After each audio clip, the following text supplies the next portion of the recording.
হুম, সবাইকে আসসালামু আলাইকুম রহমতুল্লাহি ওবরকাতু। তো আজকে আমি আপনাদের জন্য একটি ভিডিও নিয়ে এসেছি। তো এই ভিডিওতে আমি আপনাদেরকে আপনাদের গণিত বইয়ের অষ্টম শ্রেণীর, তো আপনারা জানেন যে অষ্টম শ্রেণীর বার্ষিক ষান্মাসিক সামষ্টিক মূল্যায়নটি সামনে আছে, এক কথা ষান্মাসিক মূল্যায়নটি সামনে রয়েছে। তো এখন আপনাদের জন্য গণিত বইটি একটু টাফ। তো গণিত বইটি যদি আপনারা খুব ভালোভাবে একটু কেয়ারফুল নেন, তাহলে আপনাদের গণিত বইটি খুব শীঘ্রই শেষ হয়ে যাবে।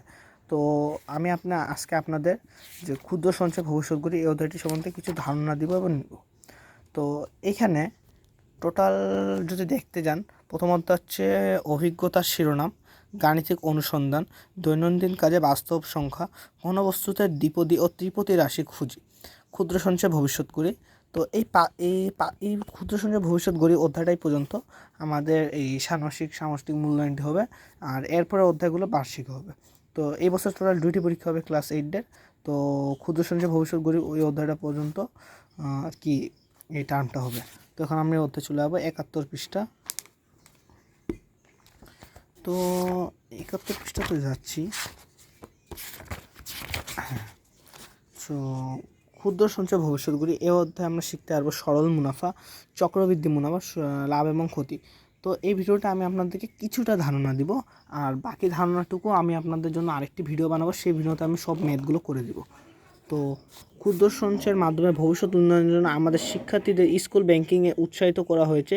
স্কুল ব্যাংকিংয়ের মাধ্যমে শিক্ষার্থীরা ক্ষুদ্র পরিহারে অর্থ ব্যাংকে জমা রেখে নিয়ম মাফিক মুনাফা পেতে পারে। মানে বোঝাচ্ছে যে আমরা যদি ব্যাংকে জমা রাখি তাহলে আমরা এই বয়সে মুনাফা পাবো। তো এই মুনাফাটি হচ্ছে এমন একটি জিনিস, ধরেন আপনি ব্যাংকে একটা টাকা রাখছেন, আপনি যে ব্যাংকে যে টাকাটা রাখছেন, ধরেন আপনি ব্যাংকে 50 টাকা রাখছেন। তো হচ্ছে এই 50 টাকাটা হচ্ছে আসল, আর ব্যাংক আপনাকে 2 মাস পর 70 টাকা দিচ্ছে। তো এখানে 20 টাকা হচ্ছে সুদ। তো আর এই সুদটাকে মুনাফা বলা যায়, সুদও বলা যায়। তো আসল যেটা সেটাকে, আর আর এটা হচ্ছে সরল মুনাফা। আর আরেকটি মুনাফা রয়েছে, মুনাফা দুই ধরনের হয়ে থাকে, এটা হচ্ছে সরল মুনাফা, এটা হচ্ছে চক্রবৃদ্ধি মুনাফা। তো সরল মুনাফা সমস্ত সকল ব্যাংকে দেওয়া হয়, কিন্তু চক্রবৃদ্ধি মুনাফাটি সকল ব্যাংকে দেওয়া হয় না।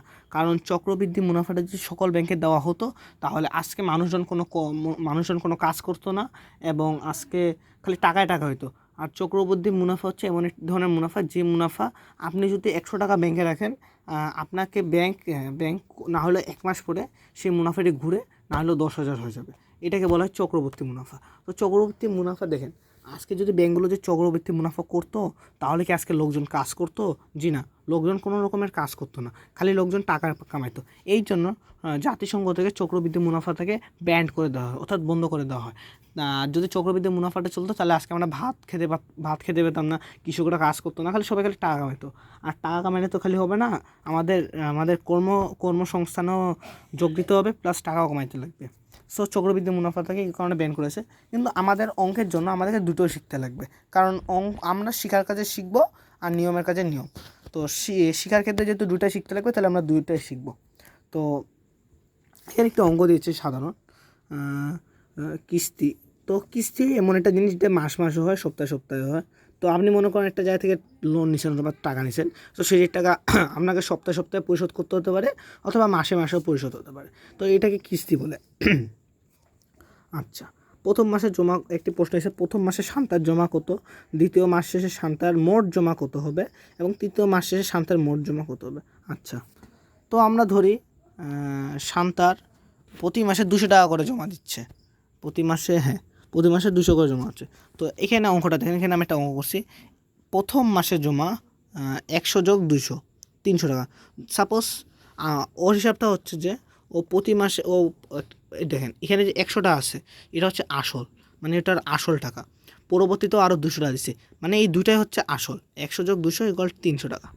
তো এখন ওর মেইন টাকা হচ্ছে 300 টাকা। এখন প্রতি মাসে এসে যদি 200 টাকা করে দেয়, তাহলে 200 যোগ হচ্ছে না, 300 যোগ 200 = 500, 500 যোগ 200 = 700। এই ধরনের যেটা ব্যাংক হিসাব করে, এটাকে হচ্ছে সান্তার মোট জমা, এটাকে সরল মুনাফা আকারে ধরা যায়। তো আমি আপনাদের ছকগুলো পূরণ করে দিয়েছি। তো এইসব অঙ্কগুলো আমি আপনাদের পড়ে দেখাবো। আর এটা কি দেখি, শান্তার নোটবুকে জমা। ও আচ্ছা, এই ছকগুলো দেখে নিতে পারো, আর এই ছকগুলো পরে তোমরা পূরণ করে নিবে। আমি এখন কিছুটা দেখাচ্ছি, ছকগুলো তোমরা পূরণ করে নিবে।